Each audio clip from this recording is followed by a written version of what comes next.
Biotech Arovella Therapeutics is focused on developing its innovative iNKT cell therapy platform with its lead program, ALA-101, targeting blood cancers.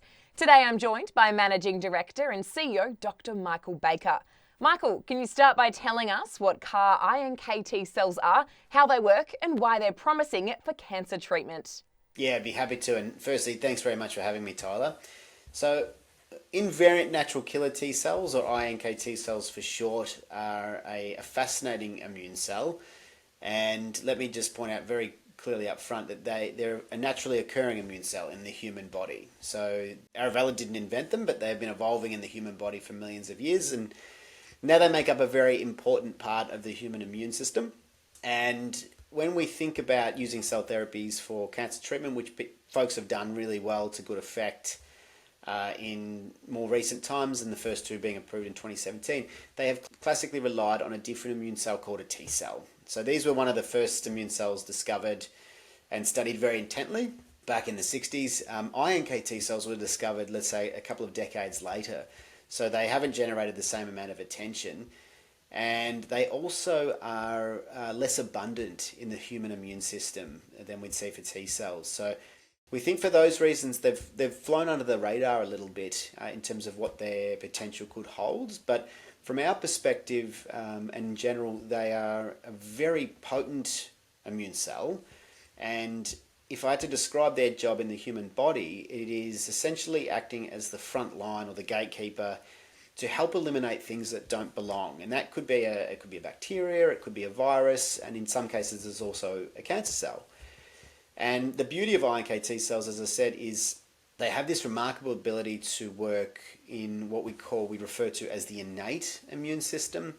And another way to say that is our fast-acting immune system or upfront immune system. But they also play a key role in bridging to what we call the adaptive immune response, which is a longer acting immune response. And that's what we're hoping to see some of the benefits of when we use them for cancer treatment. So really fascinating immune cell. As I said, they're very, very interesting from our end, and we think they hold great promise in the fight against cancers, and in both cases, blood cancers and solid tumors. I think you've just touched on it there, but what makes iNKT cells uniquely powerful for treating both blood cancers and solid tumors? Yeah, absolutely. And a couple of things I'll just unpack there. I think there's a number, but probably one thing I'd like to highlight in terms of not just their ability to work in killing cancer cells, but there's this really unique effect, which is not the same for the classic T cells.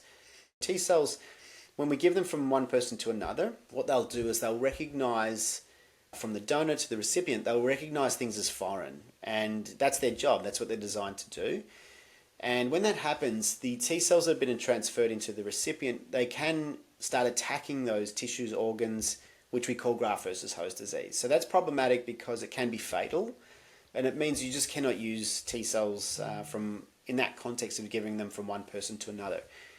On the other hand, iNKT cells, they do recognize one target, but it's actually the same target in every human on the globe. So we actually have a situation where, because they recognize the same thing, and it's the same thing in every human, we can freely give them from one person to another.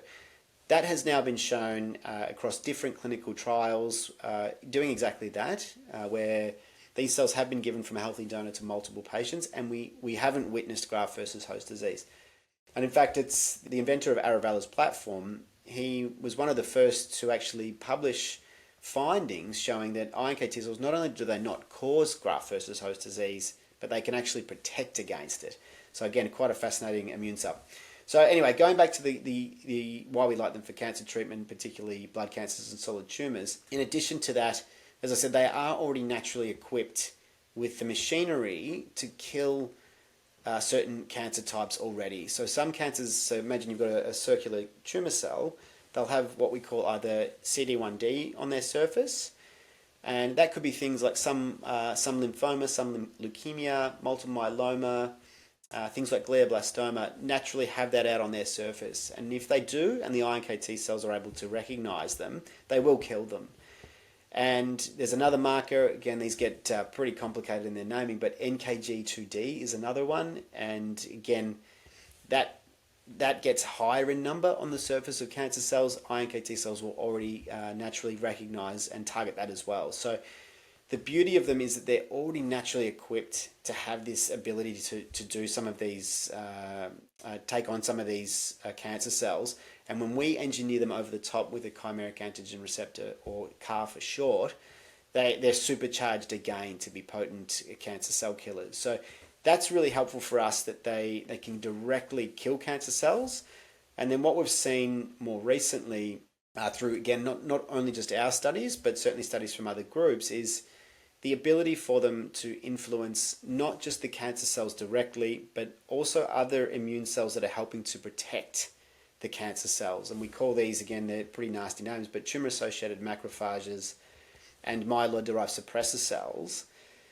And that's really important, because when we think about a solid tumor and it's surrounded by this lump, these immune cells start helping to support that formation and help essentially exclude immune cells from that environment. So we know for iNKT cells from some of these studies, they can help to start shaping and dismantling some of that tumor microenvironment.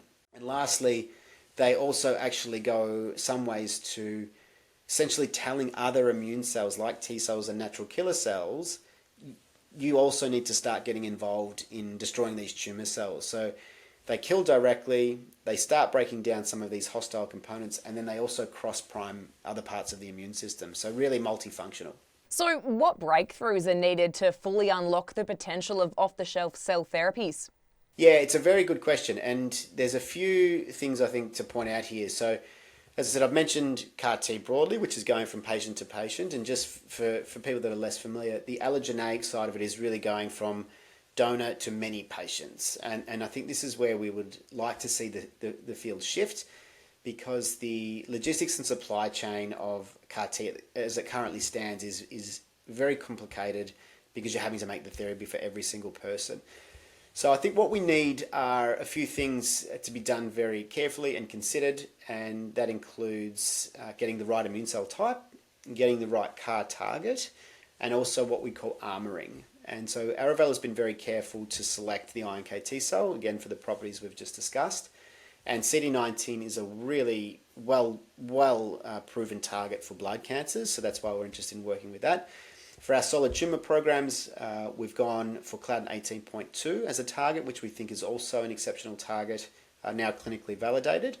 And we also feel for solid tumors, the armoring is going to be very important in terms of giving the cells a final push or boost to have maximum activity. So we actually have an armor called IL-12TM, which we licensed from the University of North Carolina.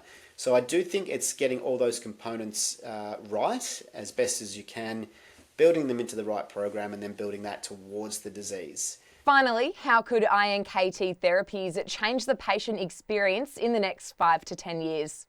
Yes, well, we think, as I said, the fact that we've got cell therapies in the form of CAR-T now working, where we're seeing patients live 10 years or more cancer-free, which is effectively cure, we think is exceptional.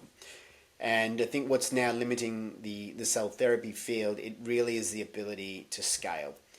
And we think that if we're able to get our CAR iNKT cells into a position where we're having outcomes that are as equivalently as promising and successful, it would be absolutely transformative, not just for the cell therapy sector, but for oncology broadly. And also because we have plans to firstly tackle blood cancers like CD19 positive lymphomas, leukemias, but I think also then thinking about solid tumors, where 9 out of 10 cancer diagnoses will be some form of solid tumor. The unmet need for some of these, particularly around things like gastric cancer and pancreatic cancer, are enormous. And again, having CAR-Ts for those products, it does mean they're quite expensive. If we can get something like an iNKT cell program where it's much more affordable, can be rolled out to many more people much more swiftly, we just think that would be absolutely transformative for the lives of many people. So that really is the guiding force for us at Arovella, and we're looking forward to the next steps in getting our programs into clinic. Well, Michael, thanks for joining us and giving us all the facts on iNKT therapies. My pleasure. Thank you, Tyler. Appreciate it.